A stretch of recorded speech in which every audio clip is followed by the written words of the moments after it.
before. It is the Canberra Raiders. They're taking on the Cronulla Sharks. Now, one team was very disappointing last week. The Sharks, they looked brilliant. They looked flying.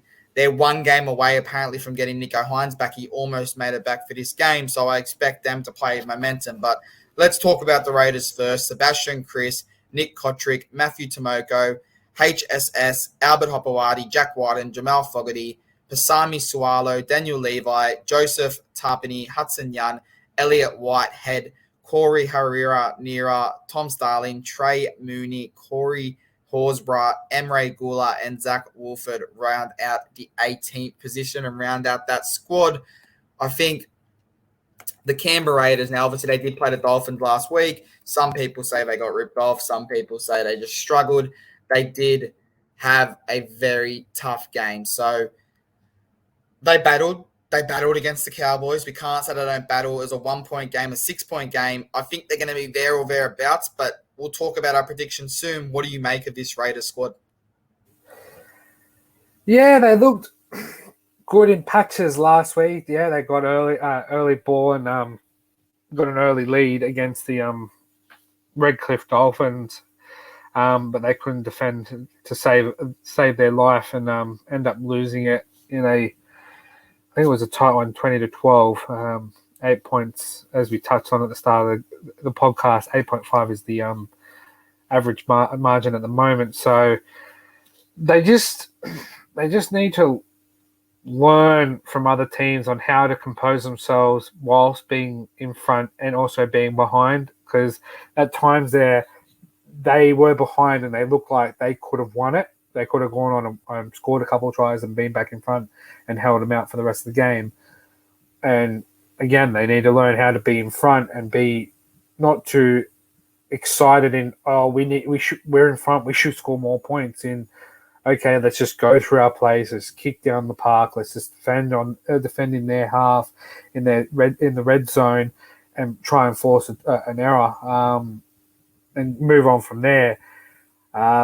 They have been poor. I had them in my top 4 at the start of the preseason, and I think this is going to be one of the absolute joke tips of the season come end of round 27. So, come on, Ricky, do it for me. Get up there and get a win here. But I don't think that they will, especially when you come up against a Nicho Hynes Cronulla Sharks team, and you got William Kennedy on the screen here in the fullback role with Sione Katoa and Ronaldo Mulatawa in the wing position with Jesse Ramian and Sifasola Talakai in the centre positions with Matt Moylan and Braden Trindle. Now I'm going to call him the Nicho Hynes 2.0 because he's playing that brilliant to fill those shoes, to fill the current Dally M winner shoes, and you're playing like that. Is hats off, and I think he's played really, really well. So he's the Nicho Hynes 2.0 in the halves pairing with Tony Ruoff and Braden Hammond-Uele in the forward position with Blake Brayley in the hooker position, Brighton Nakora and Telegi Wilton in the second row position, with Dale Funakane in the lock position, with Cameron McInnes, Royce Hunt, Oregon Kafusi, and Jack Williams to make the bench, with Connor Tracy to make the interchange 18th jersey. Before I touch on that quickly, there's 4.5 minutes to go in the NBL, and it's 64-66 with the Breakers leading at the moment. This is winner takes all, grand final. That's it. Come on, New Zealand. We're not talking about the Warriors game. No one in this game could care less if New Zealand win this game. So keep going with the Sharks. It's 2 New South Wales. Talk to me about these teams. As we touched on before, Braden Trindle, he's playing really, really well, especially filling in for the boots of the current Dally M winner, Nicho Hynes. Especially Matt Moylan helping around the park and getting there. Mate, Jesse Raymond, I think he's dropped like 20 kilos and put on, like, he's just a lean, mean fighting machine in the centre role. And I think he's one to watch come middle of the season. I think he would just rip and tear there. Rody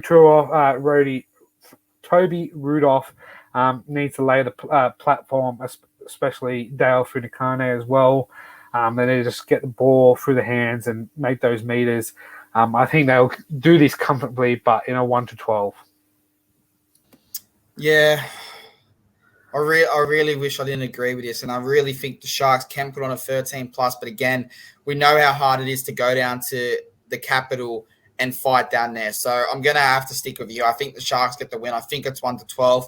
And if you would have told me they only lost by 9 to the Rabbitohs, they went out and beat Parramatta, and they go out and beat Canberra in Canberra without Nico Hines at the start of the season, I would have said you're absolutely crazy. But Baxter, that's exactly what we both think they're going to do, mate.